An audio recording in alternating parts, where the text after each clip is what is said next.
এবার আমি আপনাদেরকে বলি, ইন কুনতুম মুমিনিন অর্থ তোমরা যদি ঈমানদার হও। আমি আবার বলছি, ইন কুনতুম মুমিনিন অর্থ তোমরা যদি ঈমানদার হও।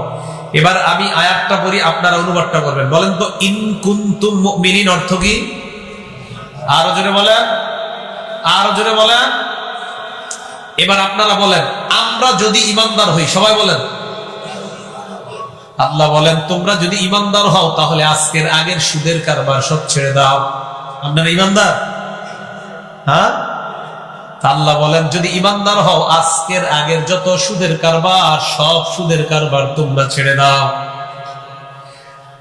সাকিব গোত্র আর মাখজুমি গোত্রের কাছে এই আয়াত আসার পর সাকিব গোত্র মাখজুমি গোত্র কয় সর্বনাশ। আল্লাহ বলছে যদি তোমরা ঈমানদার হও সুদের কারবার ছেড়ে দাও।